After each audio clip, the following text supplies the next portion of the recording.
जय हिंद आप सभी को। देखिए ये हमारी एमपी जेल प्रहरी और फॉरेस्ट गार्ड के लिए प्रैक्टिस सेट नंबर 3 है, सामान्य विज्ञान यानी साइंस का, जिसमें हम अति महत्वपूर्ण क्वेश्चनों को आज कवर करने वाले हैं प्रैक्टिस सेट नंबर 3 में साइंस के। तो वीडियो काफ़ी इंपॉर्टेंट होने वाला है, जिनका भी एग्ज़ाम अगले महीने यानी कि इसमें है आपका जेल प्रहरी और फॉरेस्ट गार्ड में। वीडियो को बड़े ध्यान से देखिएगा। पहले क्वेश्चन से शुरू करते हैं कि तांबा और जस्ता की मिश्र धातु को किस धातु के रूप में जाना जाता है। तो तांबा और जस्ता जो है ना, यानी कि आपको कापर और जिडियन यानी जिंक, ये दोनों जब मिलते हैं तो क्या बनाते हैं आपके, याद रखिएगा। ये जब तांबा और जस्ता मिलते हैं तब बनाते हैं पीतल। क्या बनाते हैं? पीतल। ठीक है। लेकिन जब कापर मिलता है आपका टिन के साथ यानी एसएन के साथ तो क्या बनाता है? कांसा बनाता है। तो दोनों चीज़ें आपको याद रखना है। तो यहाँ पे क्या है, जस्ता मिला है तांबे के साथ तो पीतल होगा, अगर टिन मिला होता है एसएन तो कांसा होता। ठीक है। नेक्स्ट देखें, किस विटामिन की हड्डियों को मजबूती मिलती है। तो जो हड्डियों को मजबूती देने वाला जो विटामिन है वो है विटामिन डी। इसकी कमी से रिकेट्स रोग हो जाता है। ठीक है। तो इसको आपको याद रखना है। ठीक। नेक्स्ट क्वेश्चन देखेंगे कि निःश्वसन के दौरान डायाफ्राम डॉट डॉट बन जाता है। तो निःश्वसन के दौरान डायाफ्राम जो है गुंबद आकार का बन जाता है। ठीक है। श्वसन के दो चरण है, एक है अंतःश्वसन जिसके द्वारा वायुमंडलीय जो वायु है अंदर खींचते हैं, अंतःश्वसन। और निःश्वसन मतलब वायु से बाहर निकालते हैं। बाहर निकालना मतलब कार्बन डाइऑक्साइड जब बाहर निकालते हो तो उसको निःश्वसन बोलते हैं, और अंतःश्वसन यानी जब अंदर लेते हो ऑक्सीजन। तो जब बाहर निकालते हो CO2 तो गुंबद के आकार का अपना डायाफ्राम बन जाता है। ठीक है। नेक्स्ट क्वेश्चन देखेंगे कि वायु से यात्रा करते समय ध्वनि तरंगे किस प्रकार की गति करती हैं। तो वायु में यात्रा करेंगे अगर ध्वनि तरंगे तो एक दोलनशील तरंगे करती हैं गति। नेक्स्ट है, कैंसर के उपचार में किस अक्रिय गैस का उपयोग किया जाता है।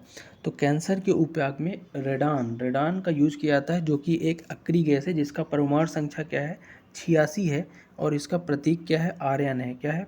आर्यन। ठीक है।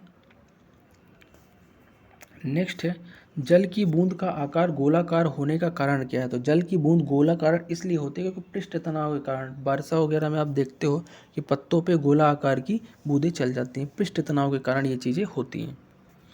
नेक्स्ट है, विषाणु क्या होते हैं। तो विषाणु यानी वायरस जिसको बोलते हो, तो विषाणु एक प्रकार के अकोशिकीय जीव होते हैं। कैसे होते हैं? अकोशिकीय, बिना कोशिकी वाले जीव।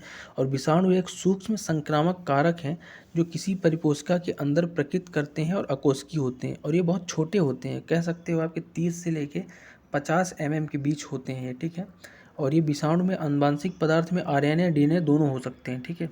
चलो नेक्स्ट क्वेश्चन, कि निम्नलिखित में से किस कारण पृथ्वी और चंद्रमा पर एक व्यक्ति का भार भिन्न भिन्न होता है। तो पृथ्वी और चंद्रमा पर भार भिन्न भिन्न इसलिए होता है क्योंकि चंद्रमा पर गुरुत्वीय बल क्या होता है, निम्न होता है, इसलिए ये चीज़ें हो जाती हैं।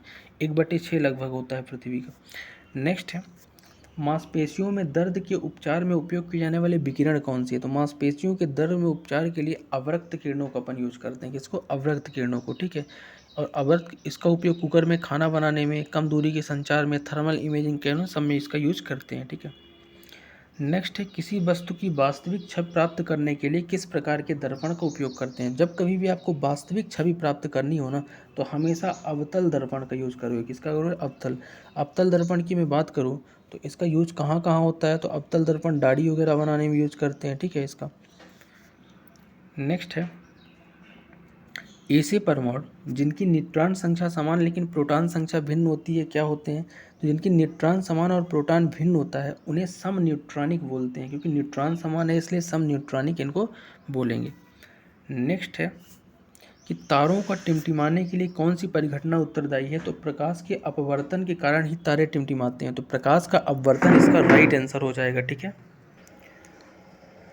तो नेक्स्ट क्वेश्चन देखेंगे, पेंसिलिन की खोज किसने की। तो पेंसिलिन की खोज जिसने की थी उसका नाम था अलेक्जेंडर फ्लेमिंग ने पेंसिलिन की खोज की थी। पेंसिलिन पहली एंटीबायोटिक दवाई थी जो संक्रमण से बचाने में काफ़ी मदद करती थी। नेक्स्ट देखेंगे कि किस रसायन के संचय से वृक्क में यानी किडनी में पथरी होती है। तो वृक्क में जो पथरी होती है ना, वो कैल्शियम ऑक्सलेट के कारण होती है। ठीक है ना, किडनी स्टोन भी इसको बोलते हैं। नेक्स्ट है निम्नलिखित में से कौन सा रासायनिक परिवर्तन नहीं है?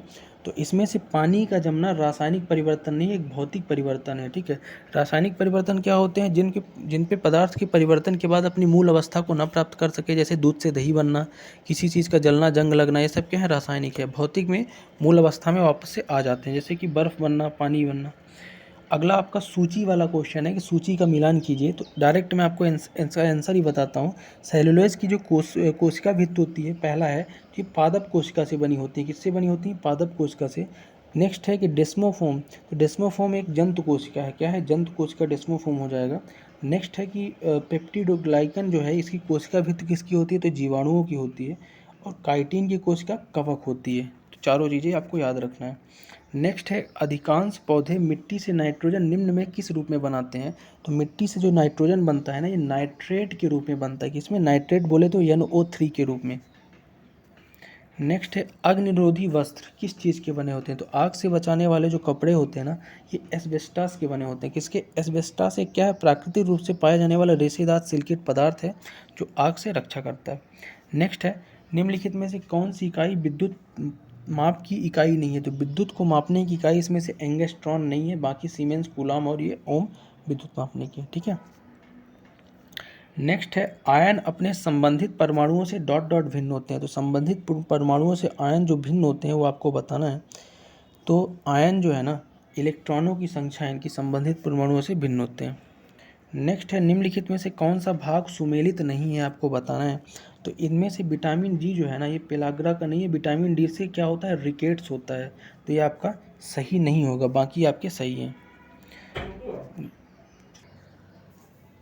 निम्नलिखित में से कोशिकांग में से किसे एक आत्मघाती थैली के रूप में जाना जाता है? तो आत्मघाती थैली बोलते हैं लाइसोसोम को। तो लाइसोसोम को एक आत्मघाती थैली बोलते हैं, याद रखना।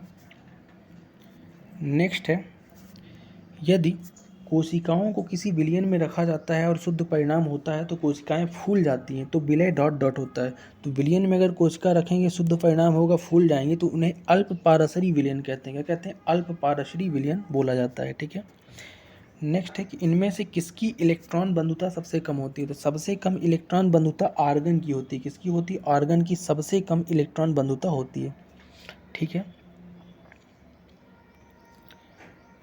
नेक्स्ट है एक गोलाकार दर्पण जिसकी परावर्तक सतह अंदर की ओर मुड़ी है क्या कहलाता है? तो जिस गोलाकार दर्पण की परावर्तक सतह अंदर की ओर मुड़ी होगी ना, उसे अवतल कहते हैं, याद रखना। और अगर ये पूछता है कि जिसकी परावर्तक सतह बाहर की ओर उभरी है तो क्या हो जाता है? उत्तल हो जाता है। ठीक है। तो अंदर की ओर है तो अवतल। ठीक है। अवतल दर्पण का उपयोग कहाँ करते हैं? सेविंग ग्लास में करते हैं, वाहन की हेडलाइट, सर्च लाइट में करते हैं, डॉक्टरों द्वारा आँख कान की नाक में जाँच में करते हैं।